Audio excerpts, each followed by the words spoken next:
இது ஃபர்ஸ்ட் மலேசியாவின் செய்திகள் உங்களுக்காக.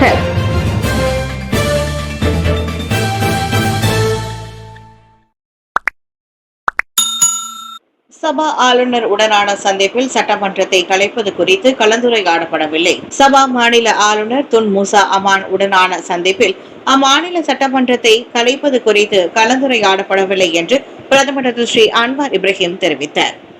மாநில சட்டமன்றத்தை கலைப்பது தொடர்பான முடிவு அதன் ஆளுநர் மற்றும் முதலமைச்சர் டாக்டர் ஸ்ரீ ஹாஜிஜி முகமது நூரின் முழு உரிமையாகும் என்று அவர் கூறினார். அனைத்து துறைகளிலும் எண்ணெய் உட்பட இந்த ஒப்பந்தம் சில தீர்மானங்களை அறிவித்த மாநிலம் தொடர்பான சட்டம் ஆகியவற்றை பிரதிநிதிக்கிறது. மேலும் தாங்கள் அதை மேம்படுத்துவோம். சட்டமன்றத்தை கலைக்கும் சாத்தியம் குறித்து நீங்கள் பேசினீர்களா என்று கேட்டதற்கு அது இல்லை, அது அவருக்கும் மாநிலத்தின் முதலமைச்சருக்குமான விவகாரம் என்றார் அன்வார். எண்ணெய் உட்பட பல்வேறு துறைகள் குறித்து கலந்துரையாடல் நடத்தப்பட்டதாகவும் முக்கிய பிரச்சனைகளை கையாளவும் மேம்பாட்டிற்கான துறைகளை அடையாளம் காண்பதற்கும் மாநில தலைவர்களின் பங்களிப்பும் கருத்தில் கொள்ளப்பட்டதாக டாக்டர் ஸ்ரீ அன்வார் தெரிவித்தார். நேற்று இஸ்தானா ஸ்ரீ கிரபாலுவில் செய்தியாளர்களை சந்தித்த போது பிரதமர் அத்தகவல்களை பகிர்ந்து கொண்டார். தொழில்முறை தூதர்களாக இருந்து வியூக பங்களிக்க அரசு ஊழியர்களுக்கு அழைப்பு.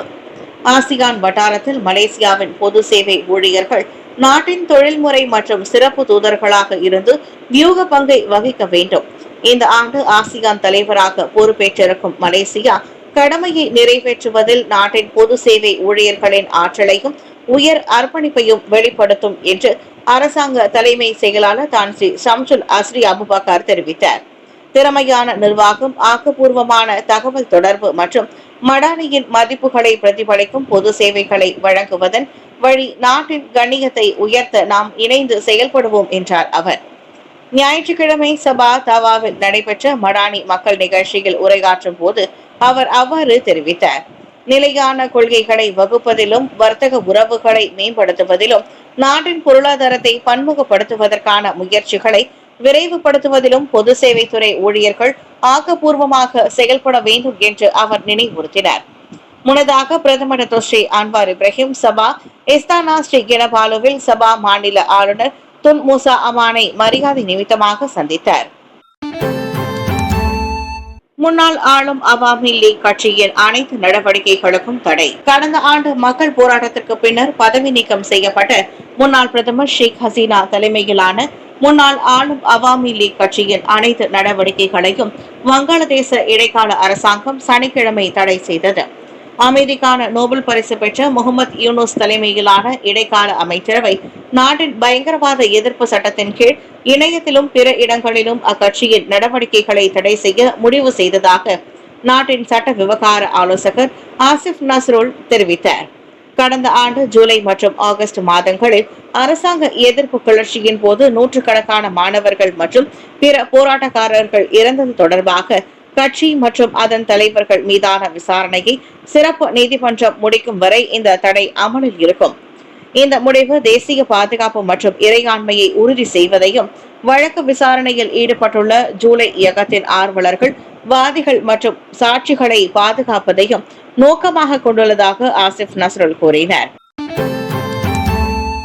மாறிவரும் காலங்களை எதிர்கொள்ளும் போது நடைமுறைக்கு ஏற்றதாக அம்னோ இருக்க வேண்டும். அம்னோ இனி நிலையானதாகவோ அல்லது தேக்க நிலையிலோ இருக்க முடியாது.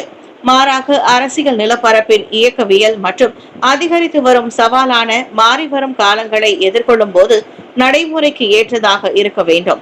அதோடு அம்னோ காலாவதியான அணுகுமுறைகளை நம்பி இருக்காமல் அதன் உத்திகள், அணுகுமுறைகள் மற்றும் பணி செயல்முறைகளை புதிய அரசியல் யதார்த்தத்திற்கு ஏற்ப மாற்றி அமைக்க துணிய வேண்டும் என்று அதன் தலைவர் டாக்டர் அகமது சாஹித் ஹமீதி தெரிவித்தார். தற்போதைய வாக்காளர்கள், அதாவது ஜென்சி மற்றும் ஆல்பா தலைமுறையினர் சமூக ஊடக காலகட்டத்தில் வளர்க்கப்பட்டு வடிவமைக்கப்பட்ட வெவ்வேறு கண்ணோட்டங்களுடன் வருவதை அவர் சுட்டிக்காட்டினார்.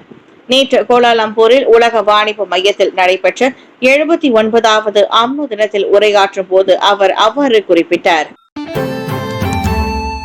துணைத் தலைவர் பதவியை இழந்தால் அமைச்சரவையில் இருந்து விலகுவேன். ராபிசி. இந்த மாதம் நடைபெறும் கட்சி தேர்தலில் PKR துணைத் தலைவராக மீண்டும் தேர்ந்தெடுக்கப்பட தவறினால் பொருளாதார அமைச்சர் பதவியை ராஜினாமா செய்ய போவதாக ராபிசி ரம்லி சபதம் செய்துள்ளார்.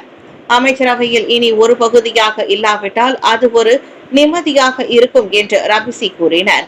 ஏனெனில் இது பல்வேறு பிரச்சனைகள் குறித்து பேச அதிக நேரமும் சுதந்திரமும் கிடைக்கும். 16வது பொது தேர்தலுக்கு PKR தயாராக உதவும் அதே வேளையில் ஒரு எம்பியாக தனது பொறுப்பில் கவனம் செலுத்தவும் இது வாய்ப்பளிக்கும் என்றும் அவர் கூறினார். ரபிசி பாண்டானின் MP ஆவார். நான் தோற்றால் நான் ராஜினாமா செய்து வழக்கமான எம்பியாக இருப்பேன் என்று அவர் இங்குள்ள செட்டாங்கில் உள்ள MPSJ பல்நோக்கு மண்டபத்தில் கூறினார். பிரதமர் அன்வார் இப்ராஹிமின் அமைச்சரவையில் இருந்துதான் ராஜினாமா செய்தால் அது ஒற்றுமை அரசாங்கத்தின் ஸ்திரத்தன்மையை பாதிக்காது என்றும் ரபிசி மேலும் கூறினார். அமைச்சரவையாக இருப்பதால் தான் நிறைய பொறுப்புகளை ஏற்க வேண்டியிருக்கும் என்றும் அரசாங்க உறுப்பினராக தனது வாய் மற்றும் கைகள் கட்டப்பட்டிருக்கும் என்றும் அவர் கூறினார். மாய்காவை இழுக்காதீர்கள், சரவணன் ரபிசியை கடுமையாக சாடினார். PKR 2ஆம் நிலை ரபிசியை மாய்காவின் துணைத் தலைவர் சரவணன் விமர்சித்தார்.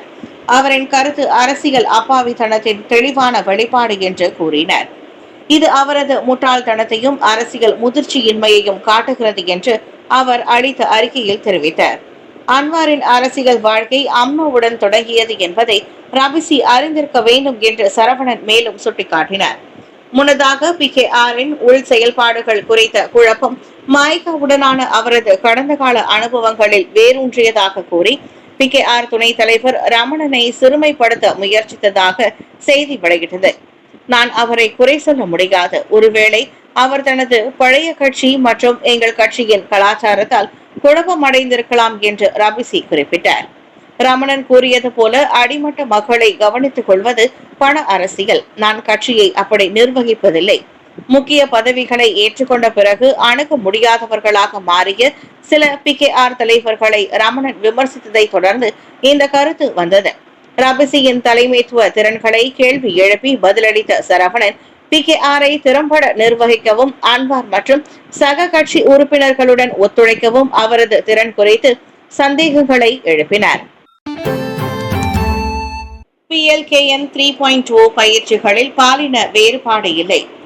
நேற்று தொடங்கிய தேசிய சேவை பயிற்சி திட்டமான PLKN 3.0வில் பங்கேற்றிருக்கும் பெண்களும் ஆண்களும் இரு வெவ்வேறு முகாம்களில் தங்க வைக்கப்பட்டிருந்தாலும் அவர்களுக்கு வழங்கப்படும் பயிற்சிகளில் எந்த வேறுபாடுகளும் இல்லை. ஆண்கள் பஹாங் பெக்கானிலும் பெண்கள் கோலாலம்பூரிலும் தங்க வைக்கப்பட்டிருப்பதாக தேசிய சேவை பயிற்சி துறையின் தலைமை இயக்குநர் மேஜர் டத்தோ யாக்கூப் சமிரான் தெரிவித்தார். பயிற்சி அப்படியே உள்ளது. 30 விழுக்காடு தேசியம் மற்றும் 70 விழுக்காடு ராணுவம். ஆண்களுக்கும் பெண்களுக்கும் எந்த வித்தியாசமும் இல்லை. நீங்கள் பயிற்சிகளை செய்யும் போது அவை நாங்கள் திறனுக்கு ஏற்ற படிப்படியாக நடுத்தரத்திலிருந்து உயர்நிலை வரை செய்யப்படும். இந்த அளவிலான பயிற்சியில் அவர்களுக்கு ராணுவம் மற்றும் தேசியம் பற்றிய அடிப்படை அனுபவமும் அறிவும் கிட்டும் என்றார் அவர். நேற்று காலை கோலாலம்பூரில் உள்ள பெண்கள் முகாமை பார்வையிட்ட பின்னர் டத்தோ யாக்கூப் அவ்வாறு கூறினார்.